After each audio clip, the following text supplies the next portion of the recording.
Olá pessoal, eu sou o professor Leandro Costa Longa e nesse canal a gente conversa sobre tecnologias sustentáveis, um projeto de extensão da Universidade Federal do Espírito Santo. Olha, o vídeo de hoje, na verdade, é uma continuação do vídeo passado, onde nós falamos do processo de eletrólise. A gente teve um convidado e a gente analisou aquele vídeo onde o inventor colocava água no carro, fazia o processo de eletrólise para gerar o hidrogênio e queimar o hidrogênio. O vídeo de hoje nós vamos conversar com um outro convidado, agora um especialista em motores, um engenheiro mecânico que pesquisa justamente com esse combustível, o hidrogênio. Então, se você está interessado nesse assunto, fica aí depois da vinheta que você vai ver o papo que foi muito legal.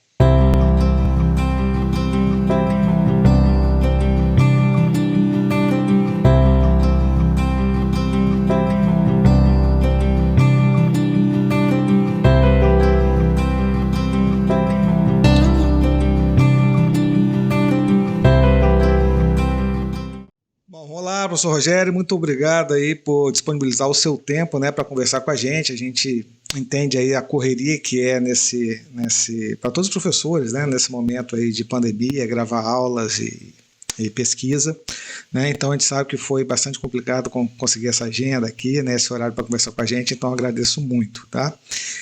Professor, antes da gente começar, eu queria que você mesmo se apresentasse para o pessoal que está assistindo a gente, tá? Falasse da sua formação, da sua especialidade e as pesquisas que você vem fazendo aí. Boa tarde, Leandro, tudo bom? Meu nome é Rogério Jorge Amorim, eu sou formado pela PUC de Minas também, Engenharia Mecatrônica, me formei em 2001. Depois eu fiz mestrado na Federal de Minas Gerais, em motores ciclo Otto, comparando 3 combustíveis, então nós fizemos gasolina, etanol e gás natural na época. Depois eu fui para a Espanha, fiquei 4 anos lá e fiz meu doutorado em combustão diesel, na parte de formação de contaminantes e desempenho, uma nova modalidade de combustão. E aí depois eu fiquei 4 anos na Fiat, trabalhando com desenvolvimento e produto e pesquisa. Em 2013 eu fui convidado para integrar o quadro de pesquisa da PUC Minas, junto com o então diretor da pós-graduação, José Ricardo. E aí, desde então, eu faço parte desse quadro e desenvolvo pesquisas na área de motores, de combustão interna, no CPMEC da PUC Minas, que é o Centro de Pesquisa de Motores, Emissão e Combustíveis. Legal, ótimo. Professor, o papo nosso de hoje aí, né, que a gente já teve uma conversa prévia sobre os motores a hidrogênio, né? No vídeo passado que a gente gravou aqui para o canal, a gente conversou com um engenheiro químico, né, que ele afirmou que, do ponto de vista do balanço energético, alimentar um carro com motor a combustão inicialmente projetado, né, para rodar com gasolina e etanol, a gente alimentar esse carro com hidrogênio conseguido através do processo de hidrólise da água in loco, não fazia sentido, né? Seria impossível. A pergunta é, do ponto de vista mecânico, qual que é a viabilidade técnica de a gente utilizar a eletrólise para queimar o hidrogênio nos atuais motores térmicos, né? O motor ele demanda algum tipo de tratamento específico para poder queimar o gás hidrogênio, os subprodutos da queima, tanto a água como os óxidos nitrosos, não seriam prejudiciais para os componentes desse motor? Enfim, qual a sua opinião técnica sobre essas soluções e kits que prometem, né, reduzir o consumo dos motores automotivos por meio da hidrólise ou da queima ou injeção do hidrogênio? Então, vamos aos poucos, né? Porque essas perguntas, elas costumam ter várias nuances. A pergunta, às vezes, ela é única, mas a resposta, ela tem várias partes.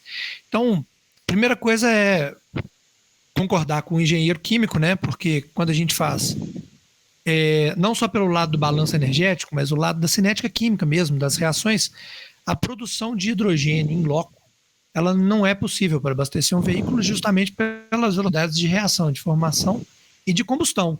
Então você vai ter uma taxa de combustão muito maior do que a formação, ela não vai deixar, né, um desenvolvimento para frente. A quantidade de energia que você vai ter disponível é sempre insuficiente para levar o motor. E tendo em vista que essa energia ainda vem de uma bateria dentro do veículo, fica uma coisa fora de lógica. Então, quando a gente faz uma análise, a gente tem que fazer uma análise energética de tudo. Você vai trazer uma energia elétrica para gerar um hidrogênio, aí é um processo que tem uma perda energética grande para depois queimar no motor a combustão com cargas baixas. Então, nesse caso, se você for avaliar a produção em loco, isso, de termos energéticos, que é uma coisa mecânica, é inviável. Esse hidrogênio produzido por hidrólise, se ele for longe, né,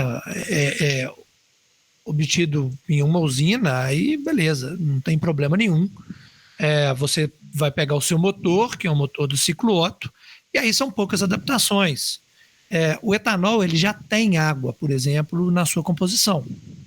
Então, além da combustão ter o resultado de CO2 mais água, nós temos 6% de água que vai sair. Então, a parte do motor ela já é preparada para ter água em altas temperaturas. Já isso não seria um problema, apesar de que a produção do hidrogênio seria muito maior, porque o resultado da combustão é só H2.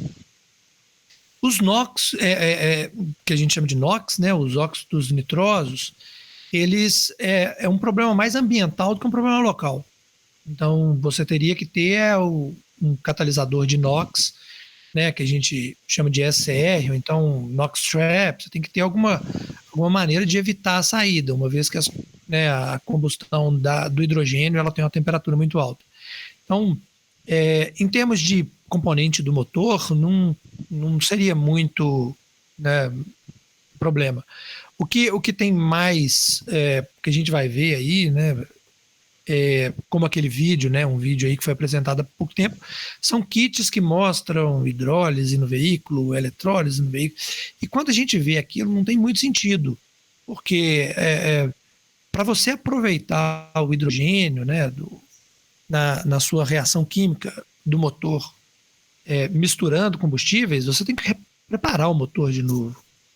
Então, do ponto de vista técnico, você pode até falar, olha, o motor ele vai funcionar, mas você vai ter que adaptar ele de uma certa maneira, do ponto de vista, né, de vida útil.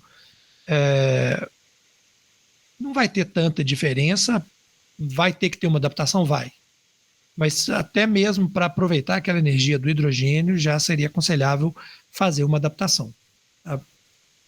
Mas você vê esses kits, viabilidade técnica neles, você acha que eles funcionam? Não, né? Não, porque para aproveitar essa energia, na verdade, o hidrogênio não é uma energia colocada a mais, porque você sempre tem que ter um oxigênio para queimar.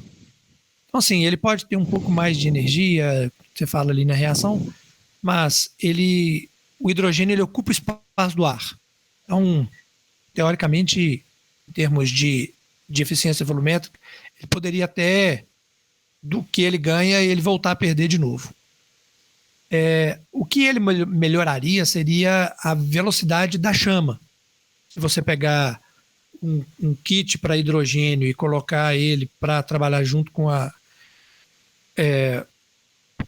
gasolina ou com etanol, é que ele, ótimo, ele vai melhorar a velocidade de chama, aumentar a velocidade de chama. Mas o motor tem que ser retrabalhado, a calibração tem que ser trabalhada. Não pode simplesmente vender um kit e colocar no seu carro como padrão, porque não funciona.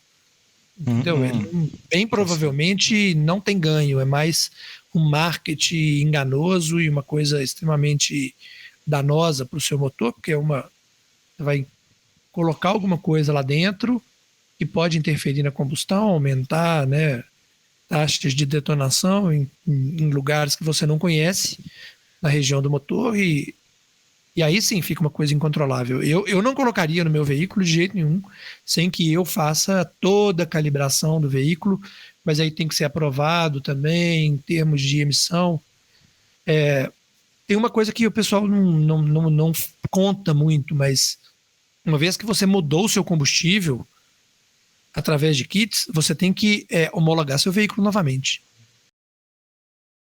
Professor, mas mesmo assim, mesmo o hidrogênio em si, não sendo um combustível, né, mas um vetor de energia, ele já foi usado em alguns contextos específicos como combustível, né, foguetes e tal. E também tem a questão que ele pode ser usado, se for usado como combustível, né, de duas maneiras. Ou através de células de combustível, né, para produzir energia elétrica para motores elétricos, que é o caso de alguns carros comerciais, aí, como o Toyota Mirai, o Honda Clarity, o Hyundai Nexo, mas ele também pode ser ali queimado, né, diretamente no motor, na combustão interna. No caso da queima do hidrogênio em motores que são projetados ou devidamente, né, adaptados para usar esse combustível, quais seriam os maiores ganhos em termos de eficiência e sustentabilidade? Outra coisa, o hidrogênio ele poderia ser usado em conjunto com outros combustíveis para aumentar essa eficiência e reduzir as emissões? Também são várias perguntas, né? Então vamos uma de cada vez. Do ponto de vista de queima direto, existem veículos já colocados e desenvolvidos, porque é o motor do ciclo Otto. Então, qual que é a grande vantagem, as grandes vantagens do hidrogênio em termos de eficiência, né? Desempenho do motor? Todo motor do ciclo, que é a ignição por centelha, ele é baseado no que a gente chama de ciclo Otto. O ciclo Otto ele é uma combustão, né, ele teria uma entrada de energia a volume constante. E o hidrogênio, por ter uma velocidade de chama muito alta, tem essa combustão, né, ela é muito rápida. Então ela se aproxima mais ao ciclo ideal. Então esse seria um ganho absurdo em termos do outro. Mas para ter esse ganho, o benefício do combustível, você vai ver esses motores, eles não são o motor a gasolina propriamente dito, ou motor a etanol propriamente dito. Ele é um motor que ele deve ter uma relação de compressão diferente, ele deve ter um sistema de injeção diferente, já contando a perda de eficiência volumétrica, porque o hidrogênio ele ocupa espaço do ar. Se ele for ainda turboalimentado, melhor. Se a injeção for direta, melhor ainda. Então, em termos de ciclo ideal, ele se aproximaria bastante, e é aí que tem o ganho, né? Em termos de sustentabilidade, se você coloca um combustível, né, que ele já tem uma eficiência muito maior, mesmo você gerando gases poluentes, todo gás poluente que ele é medido, se for numa bancada, ele é medido de uma maneira que a gente chama por unidade de potência. Então, é uma medida indicada. A gente vai, coloca e ela é em relação à potência que está sendo obtida. Então, se você tem um motor que ele é mais eficiente, ou seja, ele para aquela quantidade de combustível queimado, ele vai gerar uma potência maior, você vai ter uma emissão proporcionalmente menor. Então, isso já seria um ganho em termos de sustentabilidade. E o outro o hidrogênio, apesar dele ser um vetor e ser fabricado geralmente nos grandes países, né, no primeiro mundo, pela combustão ou de gás natural, ou de diesel, ou de carvão mineral, no centro urbano, onde é feita essa combustão, o resultado da combustão do hidrogênio é água. Então, isso seria o ideal. Então, você tira toda a parte de saúde pública, que é fumaça, que é CO, aldeídos, essas emissões todas de combustível não queimado, hidrocarboneto não queimado, você tira do centro urbano. Ela vai ser colocada somente para água. Então, tem um ganho muito grande, né, em termos de sustentabilidade, de emissões, ambientalmente falando, a gente tem um ganho muito grande. Ótimo. Opa, desculpa. Não, pode continuar, desculpa. E quando ele é associado com outro combustível, né, a gente hoje tem pesquisas que fazem esse tipo de coisa. Até mesmo com o hidrogênio sendo gerado no veículo em pequena escala, por eletrólise ou reforma. O que acontece o hidrogênio, quando ele é misturado no ar, que ele é um combustívelzinho adicional, ele aumenta a velocidade de chama do combustível utilizado. Então, ele pode trazer aquela combustão para mais perto do ideal, e isso aumenta a eficiência da combustão. Agora, o que tem que se ver não é só assim, melhorou a eficiência do motor, ótimo, a gente tem que olhar no ciclo inteiro. Então, quando você vai ver aquela energia elétrica que é usada para a eletrólise, ela vem do motor? Então, tem que ser debitado ali. Aquela aquele ciclo, então, de eletrólise tem uma eficiência. Ela é 100%? Não. Ela gira em torno de 70%. Então, 30% da energia que foi obtida do motor, ela já foi jogada fora. E aí, quando coloca no motor, em muitos casos, né, se você não está em casos de específicos assim de trabalho, cargas altas ou uma coisa mais específica, quando você vai avaliar no ciclo, ele empata. Ou seja, você adicionou peso, você adicionou complexidade. Então, em termos do motor só, se a gente for avaliar só o motor, estou colocando um pouco de combustível, hidrogênio, no combustível original do veículo. Ótimo, melhorou, o motor ficou mais eficiente. Agora, o ciclo todo ali dentro faz sentido? Então, às vezes não faz sentido. Tá? Tudo tem que ser medido, é difícil a gente falar assim, para todos os motores, a gente vai ter uma resposta igual. Antes, esses motores eles eram motores de ignição por centelha com injeção indireta. Hoje eles são motores com injeção direta. Então muda também o tipo de mistura. Então, os resultados eles tendem hoje a ser melhores do que os resultados de 5, 6 anos atrás. Então, em termos de motor, no local, a gente tem um ganho, sabe, do hidrogênio misturado. Agora, no ciclo, a gente tem que ver caso por caso, veículo por veículo. Bacana.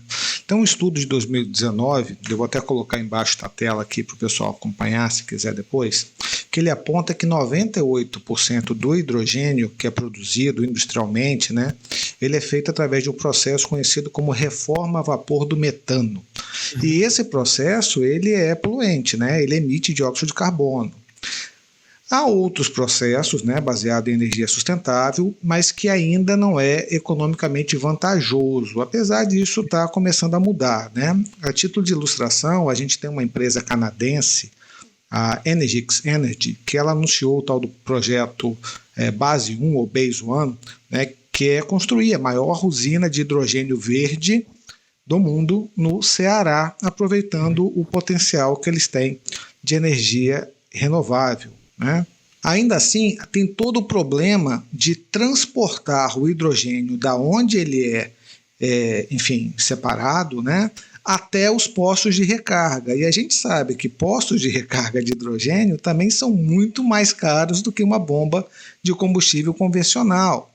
E quando a gente fala em transporte num país com as dimensões do Brasil, bom, isso tende a ser um problema, né? Porque vai afetar a infraestrutura, vai afetar toda a questão da manufatura, não, né? Mas da separação do local onde ele é produzido até a entrega. Inclusive a Volkswagen, ela já expressou um descrédito no uso do hidrogênio, né? Indicando que um veículo elétrico com uma célula de combustível, que é no caso da tecnologia que eles estavam testando, consome até 3 vezes mais do que um veículo elétrico, né, a bateria. Bom, a gente disse tudo isso para fundamentar uma pergunta. Você acredita que o futuro dos carros de passeio passam pelo uso do hidrogênio ou ele será sempre um combustível de nicho? E se for o caso, quais seriam as aplicações mais prováveis do uso do hidrogênio como combustível? A gente sabe que o Japão, por exemplo, ele fez uma aposta enorme no hidrogênio. Será que eles erraram o prognóstico?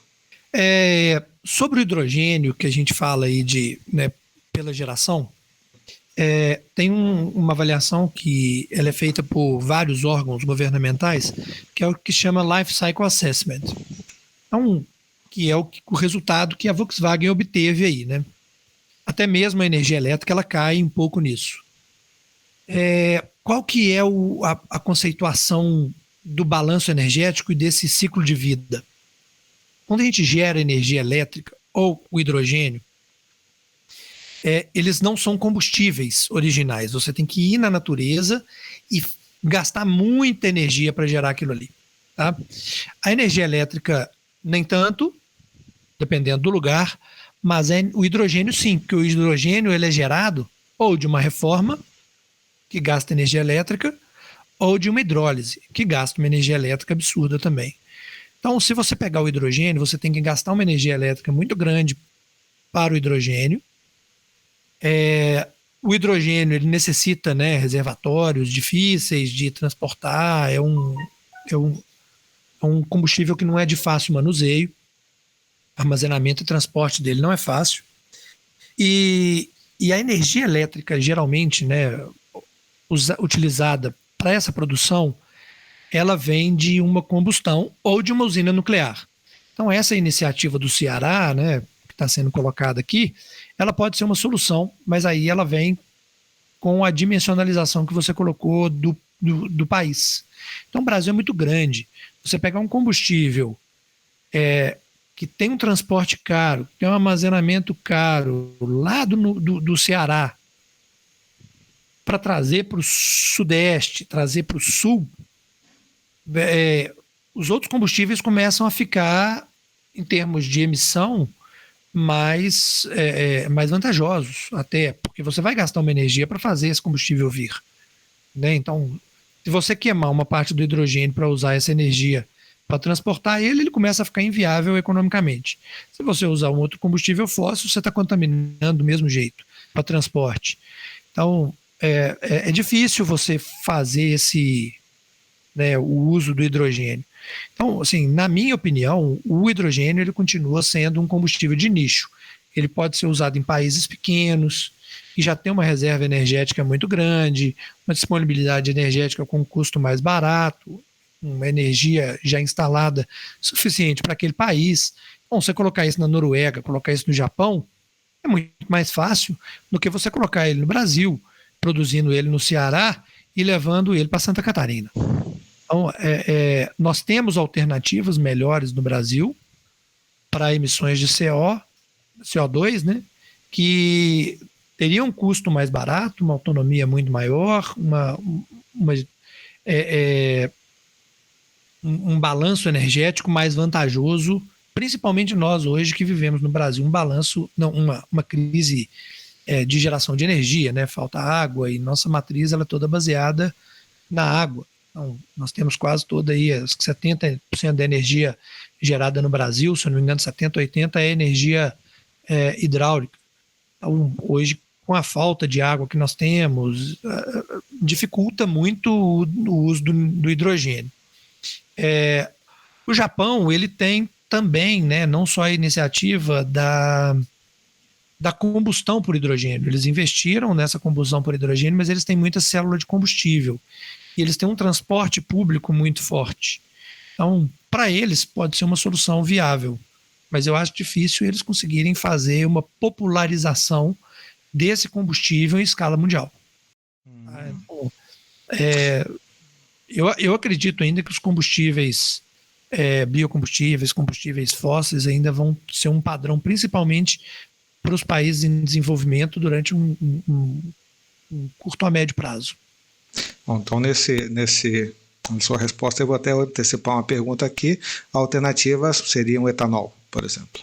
A alternativa para o Brasil, eu acho muito mais viável o etanol. Né? Tá certo. O etanol nosso ele é produzido de cana-de-açúcar. Uhum. E ele já está indo até para uma segunda e terceira geração, né, que estão sendo colocadas em prática e a outra sendo estudada. Mas o etanol ele é produzido da cana-de-açúcar. O bagaço da cana-de-açúcar gera energia de sobra para a produção do etanol. Então, no ciclo, a gente tem uma geração de CO2 muito baixa, sabe? Já contando as máquinas a diesel da colheitadeira, já contando os motores a diesel dos caminhões que transportam. Se essa matriz ela ainda for toda transformada em etanol, a gente pode zerar. Existem, né, dados mais recentes que falam que o uso do etanol com o aproveitamento da energia do bagaço da cana que é queimado, ele na verdade ele diminui a emissão de CO2 ao invés de aumentar. Se a gente colocar então em toda a escala o uso do etanol em máquinas pesadas, colheitadeiras, máquinas agrícolas, a gente vai ter um ganho muito, muito alto com um combustível que é nacional, ele gera emprego no Brasil, ele não é uma commodity internacional que o preço vai variar tanto, ele é produzido aqui, né? Então, sendo um combustível que a gente tem terra suficiente, eu acredito que os motores de mais alta eficiência, a combustão com uma hibridização, como já estão surgindo agora, né? os motores turbo, híbrido, utilizando o etanol, né, o nosso bioetanol, ele é uma alternativa mais ambientalmente viável, uma alternativa economicamente mais viável, energeticamente mais viável. Então, na minha contextualização, eu acredito que o caminho para o Brasil é o etanol. Eu também sou grande fã. As soluções que eu vejo em médio prazo, não em curto prazo. Em curto prazo tem um investimento aí na eletrificação que eu acho que vai ter um limite, né? Vai chegar num limite ali que ela não vai conseguir alcançar tanto.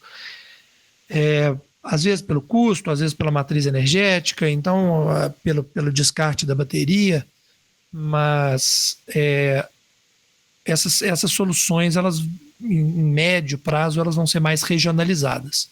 Eu não acredito que vai ter também uma solução global, sabe? E para nós temos o etanol na nossa mão, nós temos o biodiesel na nossa mão, que a gente produz, a gente refina e a gente consome. Então, para o Brasil, né, em termos de economia, nossa, agricultura até familiar, é uma solução melhor do que ficar fazendo a criação de um novo combustível com a patente de outros, sendo que a gente já tem todo o motor preparado aqui, né? Professor, assim, não estava no roteiro essa pergunta, mas eu vou aproveitar, já que a gente entrou, vou perguntar. Motores, os nossos motores atuais rodando com etanol, eles têm um desgaste maior? É prejudicial para os motores o uso do etanol? Não, nada. É mito. Mito. Ele já é completamente preparado para o etanol. Inclusive, o resultado da combustão do etanol é o mesmo resultado da combustão da gasolina. É CO2 e água. Tá certo, só que absorvemos isso depois na plantação. A única coisa que ele produz menos fuligem, porque ele é um combustível oxigenado, e ele tem uma produção um pouquinho maior de água, porque já tem água na composição. As mangueiras, os isolamentos, o óleo, todo ele já é preparado para a corrosão do etanol. Não tem diferença, não. Vou até aproveitar esse gancho aqui para a próxima pergunta, porque apesar de célula de combustível, né, não ser o foco do nosso assunto aqui hoje, né, a gente não pode falar do uso de hidrogênio, né, sem também mencionar essa possibilidade da conversão através da célula de combustível para energia elétrica, né? E a alternativa à célula de combustível seriam as baterias, que apesar de ter uma eficiência melhor, se a gente considerar toda a questão da produção do hidrogênio, transporte e tal, elas também são muito mais pesadas, né? E são pesadas estando carregadas ou não. Então é sempre um peso ali para o veículo, né? E veículos pesados não são eficientes, né? E também tem um lance dela ser suja de produzir e com descarte e reciclagem complicadas, como você mesmo já colocou, né? Os veículos elétricos também que fazem uso da bateria, eles têm aquele problema, né, da baixa autonomia e a recarga, que é relativamente demorada, né, morosa. E é nesse contexto onde o hidrogênio muitas vezes ele é pensado, né, porque ele carrega muito rápido, né, e ele tem uma grande autonomia. E isso parece fazer muito sentido, né, quando a gente compara os dois. Mas o que a gente vê é que as baterias estão ganhando maior tração ali na indústria, né, o uso dos veículos elétricos a bateria. Você pode comentar sobre os motivos, né, para que isso esteja acontecendo? Assim, a gente tem o hidrogênio, assim como a eletricidade, o hidrogênio e a eletricidade, eles não são energias disponíveis de baixo custo. Então, por que a gente tem a popularização da gasolina? Porque você pega o petróleo com um refino barato, né, em termos de densidade energética, você tem a gasolina ali disponível, ela é fácil de transportar e é fácil de usar e tudo mais. Já o hidrogênio não. O hidrogênio é como a eletricidade, eles são vetores. Eles pegam energia de um lugar, você transforma e usa ele para transportar. Então, o custo para esse transporte de energia é muito alto. Tá? Mas se você for olhar, a energia elétrica ela é mais eficiente ainda do que o hidrogênio. para combustão. Por quê? Porque você gasta uma energia elétrica. Depois que você produziu eletricidade, você vai ter que gastar uma energia elétrica para produzir o hidrogênio. Depois que você transportou esse hidrogênio, você vai ter que gastar esse hidrogênio numa combustão de uma máquina térmica que teria uma eficiência, vamos colocar lá, otimista por hidrogênio na casa de uns 45% a 50%, pela proximidade com o ciclo Otto, se for um motor mais preparado. Então, as perdas, elas são muito altas, sabe? Quando você for ver todas essas perdas, ela, comparada a um combustível normal, perde a atratividade para o consumidor, porque assim, tem um consumidor que ele é ligado no ambiental? Tem. Mas os mercados, eles são muito suscetíveis ao preço. Se você tem um carro que ele tem um consumo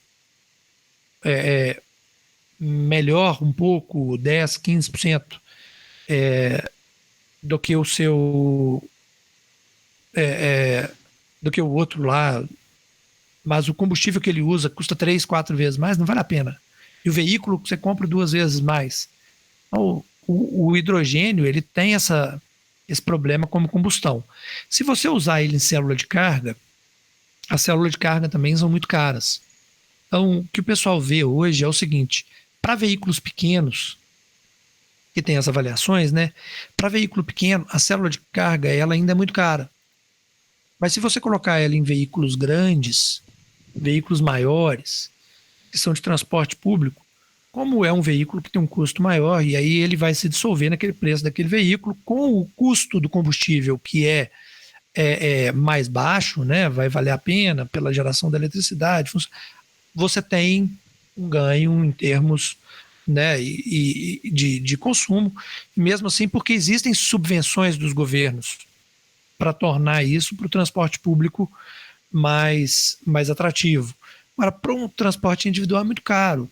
É como se você pegar um veículo hoje elétrico, assim, no Brasil. Você pega um veículo pequeno, ele custa 70 mil. Você pega um veículo elétrico pequeno, ele custa 270 mil. Então, mesmo que o custo do combustível seja muito barato, você vai ter uma amortização desse investimento em longuíssimo prazo. Não tem uma justificativa econômica. Por exemplo, no Brasil eu acredito muito em moto elétrica, porque moto elétrica ela não tem peso morto, mas o veículo elétrico ele tem um peso morto e o custo é muito alto. Então, tem um veículo pequeno que ele é elétrico, ele vale a pena. O motor é pequeno, consumo de energia ele é baixíssimo, você tem um veículo ali que ele vai carregar só aquela, né, ele até fica mais leve em termos de, porque não tem um motor, então vai ter um motorzinho elétrico, aquela bateriazinha, ele vai só com uma pessoa. Agora, para veículos, eu não acredito nem que a eletricidade no Brasil vai virar um padrão, a não ser que seja uma imposição do governo. Entendi. Aí, em termos econômicos, ele não emplaca, não. Assim como o hidrogênio também. Tá sabe? certo. Então, o hidrogênio, em relação ao elétrico, ele tem um ganho, né, de autonomia e rapidez de recarga. Mas se você for pensar nisso, os motores híbridos com combustível, biocombustível, combustível fóssil, aí eles vão ter o mesmo ganho. E quando você queima, você produz hidrogênio, dependendo do país, né? Você queima uma energia e vai gerar o CO2 do mesmo jeito. Então, sim, o hidrogênio é um combustível, ele é excelente, mas de certa maneira ele é muito difícil de ser usado ainda. E assim, se a gente for pensar os carros comerciais hoje, né, que existem movidos a hidrogênio, seja célula de combustível, seja na parte da combustão mesmo, esses carros, ao contrário de alguns carros elétricos, né, como a Tesla, que quis criar um carro já de alta performance para mostrar né, a viabilidade e tal, e esse apelo esportivo, os carros a hidrogênio não têm isso, né? Eles não têm, eles são focados em performance, na eficiência energética, não em performance de rua. mas parece que isso está mudando, né? Você vê dirigentes como o Ross Brown, né, um personagem aí conhecido no meio da Fórmula 1, defendendo mesmo o uso do hidrogênio na Fórmula 1. Você vê empresas como a Hyperion, que desenvolveu um carro chamado XP11, que ele tem 1.000 cavalos, né, de potência e vai de 0 a 100 em 2,2 segundos. Né? A Toyota também fez um agora esse ano, um carro que queima hidrogênio, mas esse protótipo ele é utilizado só em corrida, só no carro mesmo de corrida deles. Até moto, a gente vê moto de alta performance já pensando no uso do hidrogênio, como o caso da Apex H2, da Segway, né, que é da Xiaomi, né, aquela empresa chinesa. Bom, o argumento é que esses veículos, eles são, né, que usam célula de combustível tal, e o hidrogênio, eles são mais leves do que os veículos, a contraparte, que usam bateria. A pergunta aqui é, bom, como é que fica a questão da segurança de um combustível que é tão explosivo, né, em veículos dessa natureza de alta performance, né? Existe algum outro ganho evidente no uso do hidrogênio que a gente está deixando passar aqui na nossa conversa? E eu também te perguntaria se existe algum outro combustível que poderia competir com o hidrogênio por esse posto de combustível limpo, mas você já respondeu ali, que no nosso caso é o etanol mesmo, né? Então você pode comentar nessa questão da segurança e dos ganhos, possíveis ganhos que talvez a gente tenha deixado passar? Olha, em termos, esses veículos de alta performance, eles vão justamente por causa do ciclo Otto. Então, se você tem um motor, você consegue fazer uma injeção direta de hidrogênio e ele tem turboalimentação, é óbvio que ele vai ter um ciclo muito mais próximo ao ciclo ideal e vai ter um desempenho muito maior do que se você tivesse, né, um outro combustível. Então, não vai ser difícil você ver, né, veículos de nicho, são veículos super esportivos, que funcionam com H2. É uma propaganda da tecnologia, é uma venda da tecnologia. Isso pode acontecer, sabe? Mas não sei se isso vai estar acessível para a gente. Se você comprar hoje um carro, pensar em comprar um carro com hidrogênio aqui no Brasil, você não abastece ele. Então, mesmo fora do Brasil, a gente que, né, eu já andei, já viajei, eu fui para a Suécia tem 2 anos, eu fui para Estados Unidos, eu não vi nenhum posto de combustível com hidrogênio. Então, são coisas de nicho, sabe? Mas em termos termodinâmicos, ele vai trazer uma combustão bem eficiente.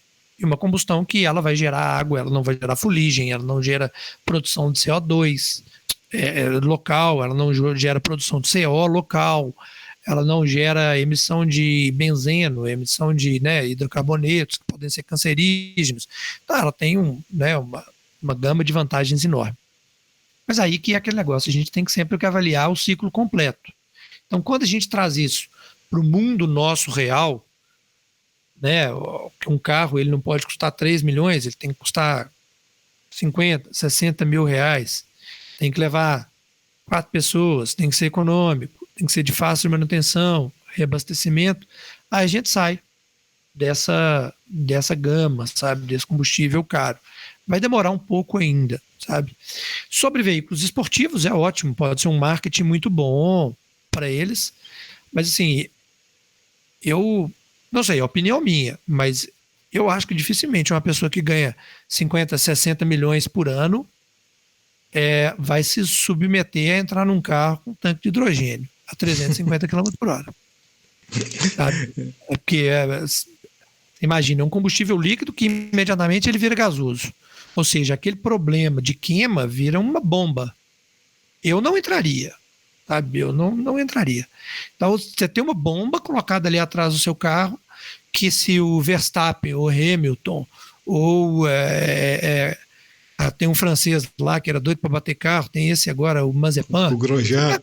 O Grosjean, imagina, o Grosjean teria morrido com 1 ano de corrida de Fórmula 1. Maldonado. O Maldonado, esse Mazepin aí que, né, você imagina o Mazepin com uma bomba de hidrogênio colada no carro, não ia ter, não é nem piloto na pista, não ia ter torcida.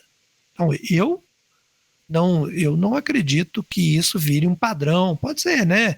Às vezes a gente não sabe o que ocorre por trás de tudo isso. Então, a Fórmula Indy, ela roda com etanol, ela roda já com biocombustível, que é um caminho que eu acho muito legal, apesar de que o combustível deles lá é feito de milho nos Estados Unidos. Em termos ambientais, ele não é muito bom, se você for olhar o balanço energético, ele não tem o bagaço. Então, enquanto o etanol brasileiro, num padrão assim que eles colocam das piores expectativas, para você produzir 8 megajoules de energia de etanol, você gasta 1 megajoule de combustível fóssil. Ou seja, é 9:1 a escala de emissão de CO2. 8 partes não emitem CO2, só uma, né, do combustível que você queima. Se for avaliar ali no combustível final. Podendo chegar até 10, e em avaliações mais novas aí, até nula, né? E as emissões de CO2, elas já, num combustível que ele vem do milho, para cada megajoule produzido, você tem que gastar 1 megajoule de combustível fóssil. Em alguns casos, até 1,5. Ou seja, ele gera, dependendo do caso, ele gera mais CO2 do que o próprio combustível, biocombustível. Tem outros processos mais novos, né? Aí tem um range, que é 1 megajoule e meio produzido, você gasta 1 megajoule, ou seja, ele tem um benefíciozinho, mas também não é muita coisa. Mesmo assim, a Fórmula Indy já usa esse combustível. Então, sim, seria um caminho até, às vezes, melhor usar uma hibridização, né? É o que já foi feito aí nos veículos com combustível etanol, do que entrar no hidrogênio. Tem uma dificuldade de virar um padrão muito grande, dificuldade de trabalhar com outros combustíveis. O etanol, você, mesmo motor que roda gasolina, você pode rodar com etanol, você pode usar com essa mistura. Inclusive, nossa gasolina já tem 27,5% de etanol, né? Então, são, agora, assim, entrar numa gama de corrida, eu também, sim, colocar num veículo super esportivo é legal, mas colocar numa corrida, eu não acredito que uma pessoa que ganhe tanto dinheiro teria coragem de entrar numa bomba. Eu estava ouvindo aí a tua fala, lembrei aqui de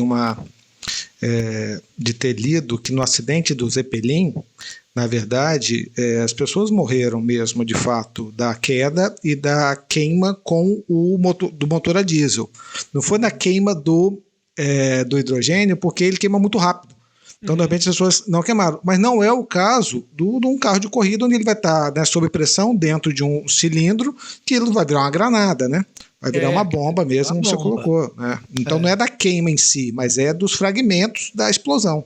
Né? Do fragmento, você virou uma bomba. Para mim, aquilo ali é uma bomba, né? A partir da hora que você explodiu aquilo ali, é um reservatório que, para você ter uma densidade energética, ele vai ter que estar muito pressurizado.